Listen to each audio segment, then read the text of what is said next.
दोस्तों, आज महात्मा बुद्ध के जीवन से प्रेरित ज्ञान से भरी एक और शिक्षाप्रद कहानी आपके बीच लाए हैं।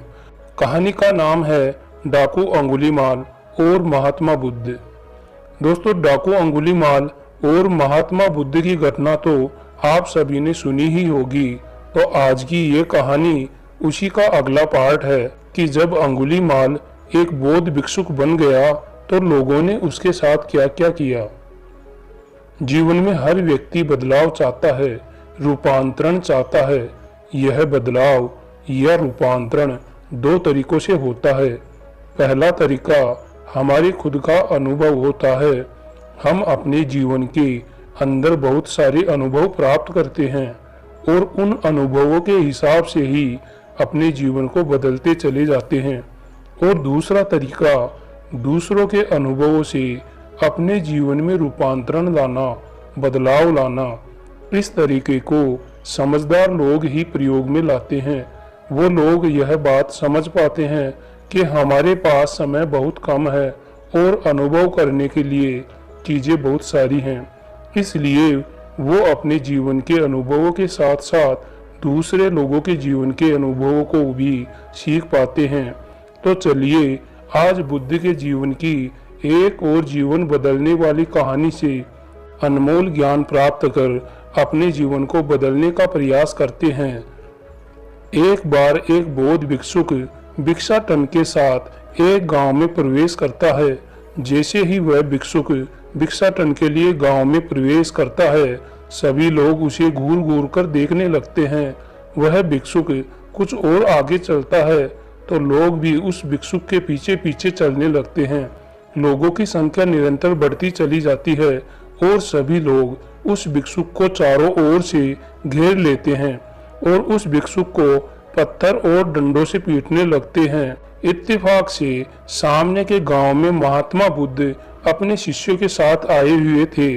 उस गांव के ही एक व्यक्ति द्वारा बुद्ध तक यह खबर पहुंचाई जाती है। जैसे ही बुद्ध को यह बात पता चलती है कि उनके भिक्षुक को पीटा जा रहा है तो बुद्ध अत्यंत शीघ्रता से उस गांव में पहुंच जाते हैं। बुद्ध उनके भिक्षुक को पीटता देख दौड़कर उसके पास जाते हैं और सभी पत्थर और डंडों के बीच अपने शरीर को ले जाते हैं। उस भिक्षुक पर लगने वाला हर पत्थर, हर डंडा बुद्ध अपने शरीर पर सहते हैं। बुद्ध को देखकर गांव के कुछ लोग दूसरे लोगों को समझाने लगते हैं और सभी को रुक जाने को कहते हैं। सभी लोग पत्थर और डंडा मारना बंद कर देते हैं। बुद्ध गांव वालों से पूछते हैं, तुम इसे क्यों मार रहे हो? इसने क्या अपराध किया है जो तुम इसे दंडित कर रहे हो?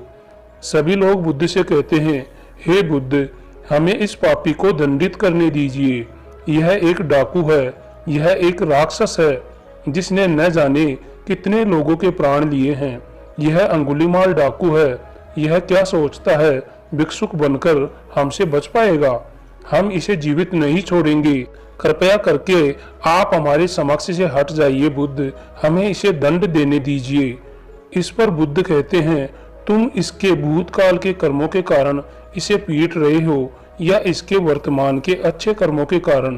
तुम कहते हो इसने बहुत सारे लोगों के प्राण लिए हैं। हाँ, यह एक खतरनाक डाकू था, पर क्या तुम अब इसके भीतर बदलाव नहीं देख पा रहे हो? क्या तुम यह नहीं देख पा रहे हो कि यह इतनी देर से तुम्हारी मार सह रहा है? अगर यह वही पुराना अंगुलीमाल होता तो क्या तुम में से कोई इसे एक उंगली भी लगा सकता था? क्योंकि इसने अब पुराने सभी बुरे कृत्य छोड़ दिए हैं। इसका मन व व्यवहार पूर्णतया बदल चुका है। यह एक नेक रास्ते पर है, इसलिए यह चुपचाप तुम्हारे प्रत्येक प्रहार को सह रहा है। अगर यह वही पुराना अंगुलीमाल होता तो अब तक शायद ही आप लोगों में से कोई जीवित रह पाता। अब स्वयं विचार करिए, आपके इतना अत्याचार करने पर भी यह बिना कोई अपशब्द बोले या प्रतिक्रिया दिए चुपचाप सहता रहा। आप अपना क्रोध भूतकाल की घटनाओं को याद करके उतार रहे हैं जिसका कोई लाभ नहीं है, क्योंकि आपके ऐसा करने से वो लोग वापस तो नहीं आएंगे जो मर चुके हैं, जो अंगुलीमाल की वजह से मृत्यु को प्राप्त हो चुके हैं। तो क्यों अपनी ऊर्जा व्यर्थ कर रहे हो। बुद्ध का वह भिक्षुक जो पहले अंगुलीमाल डाकू के नाम से प्रसिद्ध था, वह बोलता है, बुद्ध, आप मुझे इन्हें मार लेने दीजिए जब तक कि इनका क्रोध शांत ना हो जाए। मैं जानता हूँ भूतकाल में जो कुकर्म मैंने किए हैं उनकी भरपाई मेरी मृत्यु से भी नहीं होगी। भयंकर डाकू अंगुलीमाल के मुंह से ऐसी बातें सुन हाथों में पत्थर लाठी लिए लोग खुद ही शर्मिंदा हो गए और उनके हाथ से लाठी पत्थर छूटकर जमीन पर गिर गए। सभी हाथ जोड़े बुद्ध के सामने खड़े हो गए। तो दोस्तों, जीवन में बदलाव लाया जा सकता है। वक्त के साथ साथ जीवन में सकारात्मक बदलाव की आवश्यकता है, पर बदलाव के बाद आने वाली समस्याओं के कारण दोबारा से वही बन जाना जो आप पहले से थे, यह एक बहुत बड़ी गलती है। किस्मत कई बार मौका देती है सुधरने का और ईश्वर जीवन में ऐसी परिस्थितियां लाकर उसे परखते रहते हैं। आपको एक बात हमेशा याद रखनी चाहिए कि आपने अपने जीवन में बदलाव अपने कारण लाया है, किसी दूसरे व्यक्ति के कारण नहीं। इंसान के मन की आत्मग्लानि एक दिन उसे जरूर बदल देती है। हम गलत मार्ग पर तब तक ही चलते रहते हैं जब तक हमारे मन में अज्ञानता का, गलत संगत का और गलत फहमी का पर्दा पड़ा होता है।